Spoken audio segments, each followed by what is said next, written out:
The Diocletianic Great Persecution was the last and most severe persecution of Christians in the Roman Empire. In 303, the Emperors Diocletian, Maximian, Galerius, and Constantius issued a series of edicts rescinding the legal rights of Christians and demanding that they comply with traditional Roman religious practices. Later edicts targeted the clergy and ordered all inhabitants to sacrifice to the Roman gods. The persecution varied in intensity across the empire, weakest in Gaul and Britain, where only the first edict was applied, and strongest in the eastern provinces. Persecutory laws were nullified by different emperors at different times, but Constantine and Licinius's Edict of Milan has traditionally marked the end of the persecution. Christians had always been subject to local discrimination in the empire, but early emperors were either too reluctant to issue general laws against them or, at least in the 3rd century, too caught up with more immediate issues to do so. It was not until the 250s, under the reigns of Decius and Valerian, that such laws were passed. Under this legislation, Christians were compelled to sacrifice to Roman gods or face imprisonment and execution. When Galerius succeeded in 260, he issued the first imperial edict regarding tolerance toward Christians, leading to nearly 40 years of peaceful coexistence. Diocletian's accession in 284 did not mark an immediate reversal of disregard to Christianity, but it did herald a gradual shift in official attitudes toward religious minorities. In the first 15 years of his rule, Diocletian purged the army of Christians, condemned Manichaeans to death, and surrounded himself with public opponents of Christianity. Diocletian's preference for autocratic government, combined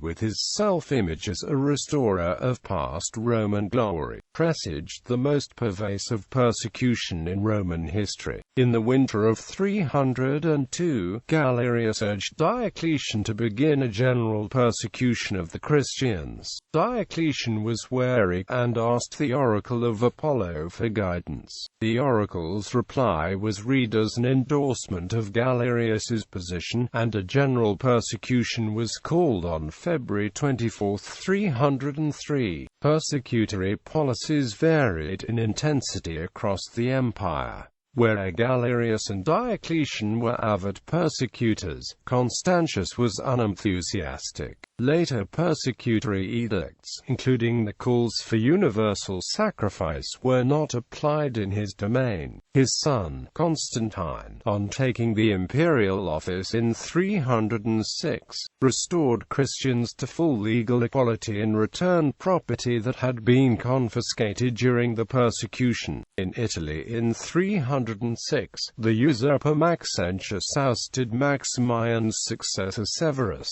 promising full religious toleration. Galerius ended the persecution in the east in 311, but it was resumed in Egypt, Palestine, and Asia Minor by his successor Maximinus. Constantine and Licinius, Severus' successor, signed the Edict of Milan in 313, which offered a more comprehensive acceptance of Christianity than Galerius's edict had provided. Licinius ousted Maximinus in 313, bringing an end to persecution in the east.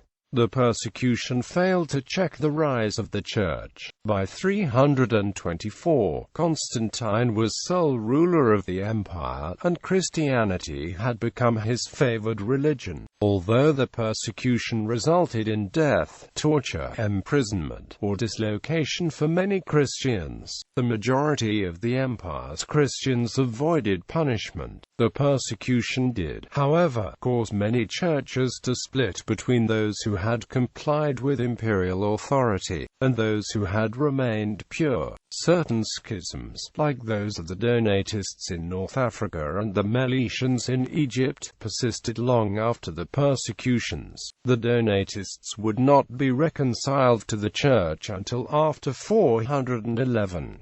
In the centuries that followed, some historians consider that Christians created a cult of the martyrs, and exaggerated the barbarity of the persecutory era. These accounts were criticized during the Enlightenment and afterwards, most notably by Edward Gibbon.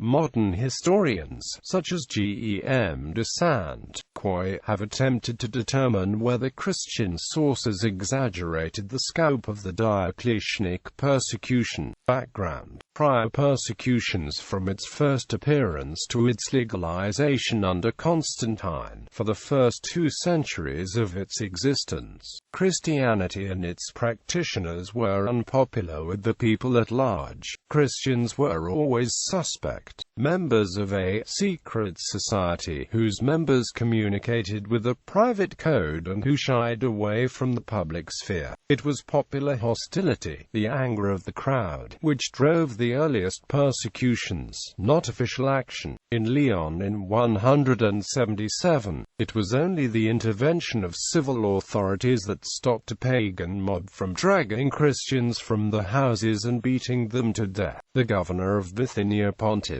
Pliny, was sent long lists of denunciations by anonymous citizens, which Emperor Trajan advised him to ignore. To the followers of the traditional cults, Christians were odd creatures, not quite Roman, but not quite barbarian either. The practices were deeply threatening to traditional mores. Christians rejected public festivals, refused to take part in the imperial cult, avoided public office, and publicly criticized ancient traditions. Conversions tore families apart. Justin Martyr tells of a pagan husband who denounced his Christian wife, and Tertullian tells of children disinherited for becoming Christians. Traditional Roman religion was inextricably interwoven into the fabric of Roman society and state, but Christians refused to observe its practices. In the words of Tacitus, Christians showed hatred of the human race. Among the more credulous, Christians were thought to use black magic in pursuit of revolutionary aims, and to practice incest and cannibalism. Nonetheless, for the first 2 centuries of the Christian era, no emperor issued general laws against the faith or its church. These persecutions were carried out under the authority of local government officials. At Bithynia Pontus in 111, it was the imperial governor, Pliny; at Smyrna in 156 and Cyllene, Carthage in 180, it was the proconsul. At Lyon in 177, it was the provincial governor. When Emperor Nero executed Christians for their alleged involvement in the Fire of 64, it was a purely local affair. It did not spread beyond the city limits of Rome. These early persecutions were certainly violent, but they were sporadic, brief and limited in extent. They were of limited threat to Christianity as a whole. The very capriciousness of official action, however, made the threat of state coercion loom large in the Christian imagination. In the 3rd century, the pattern changed. Emperors became more active and government officials began to actively pursue Christians, rather than merely to respond to the will of the crowd. Christianity, too, changed. No longer were its practitioners merely the lower orders fomenting discontent. Some Christians were now rich, or from the upper classes. Origen, writing at about 248, tells of the multitude of people coming into the faith, even rich men and persons in positions of honor, and ladies of high refinement and birth. Official reaction grew firmer. In 202, according to the Historia Augusta, a 4th century history of dubious reliability, Septimius Severus issued a general rescript forbidding conversion to either Judaism or Christianity. Maximian targeted Christian leaders. Decius, demanding a show of support for the faith, proclaimed that all inhabitants of the empire must sacrifice to the gods, eat sacrificial meat, and testify to these acts. Christians were obstinate in the non-compliance. Church leaders, like Fabian, Bishop of Rome, and Babylas, Bishop of Antioch, were arrested, tried and executed, as were certain members of the Christian laity, like Pionius of Smyrna. The Christian theologian Origen was tortured during the persecution and died about a year after from the resulting injuries. The Dacian persecution was a grave blow to the Church. At Carthage, there was mass apostasy. At Smyrna, the bishop, Euctemon, sacrificed and encouraged others to do the same. Because the Church was largely urban, it should have been easy to identify, isolate and destroy the Church hierarchy. This did not happen. In June 251, Decius died in battle, leaving his persecution incomplete. His persecutions were not followed up for another 6 years, allowing some church functions to resume. Valerian, Decius's friend, took up the imperial mantle in 253. Though he was at first thought of as exceptionally friendly towards the Christians, his actions soon showed otherwise.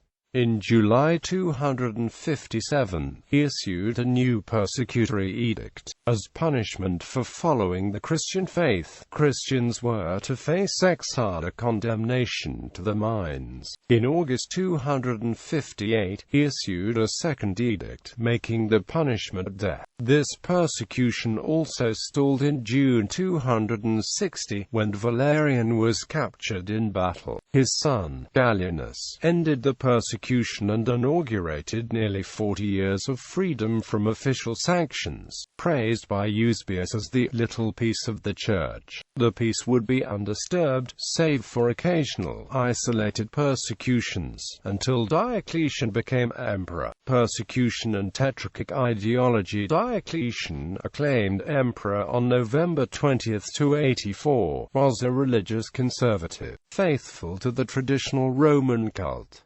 Unlike Aurelian, Diocletian did not foster any new cult of his own. He preferred older gods, Olympian gods. Nonetheless, Diocletian did wish to inspire a general religious revival. As the panegyrist to Maximian declared, "You have heaped the gods with altars and statues, temples and offerings, which you dedicated with your own name and your own image, whose sanctity is increased by the example you set, of veneration for the gods. Surely, men will now understand what power resides in the gods, when you worship them so fervently." As part of his plans for revival, Diocletian invested in religious construction. 1/4 of all inscriptions referring to temple repairs in North Africa between 276 and 295 date to Diocletian's reign. Diocletian associated himself with the head of the Roman pantheon, Jupiter. His co-emperor, Maximian, associated himself with Hercules. This connection between god and emperor helped to legitimize the emperor's claims to power and tied imperial government closer to the traditional cult. Diocletian did not insist on exclusive worship of Jupiter and Hercules, which would have been a drastic change in the pagan tradition. For example, Elagabalus had tried fostering his own god and no others, and had failed dramatically. Diocletian built temples for Isis and Serapis at Rome and a temple to Sol in Italy. He did, however, favor gods who provided for the safety of the whole empire, instead of the local deities of the provinces. In Africa, Diocletian's revival focused on Jupiter, Hercules, Mercury, Apollo and the imperial cult. The cult of Saturn, the Romanized Baal Hammon, was neglected. In imperial iconography, too, Jupiter and Hercules were pervasive. The same pattern of favoritism affected Egypt as well. Native Egyptian deities saw no revival, nor was the sacred hieroglyphic script used. Unity in worship was central to Diocletian's religious policies. Diocletian, like Augustus and Trajan before him, styled himself a restorer. He urged the public to see his reign and his governing system, the Tetrarchy, as a renewal of traditional Roman values and After the anarchic 3rd century, a return to the Golden Age of Rome. As such, he reinforced the long-standing Roman preference for ancient customs and imperial opposition to independent societies. The Diocletianic regime's activist stance, however, and Diocletian's belief in the power of central government to effect major change in morals and society made him unusual. Most earlier emperors tended to be quite cautious in their administrative policies, preferring to work within existing structures rather than overhauling them. Diocletian, by contrast, was willing to reform every aspect of public life to satisfy his goals. Under his rule, coinage, taxation, architecture, law and history were all radically reconstructed to reflect his authoritarian and traditionalist ideology. The reformation of the empire's moral fabric and the elimination of religious minorities was simply one step in that process.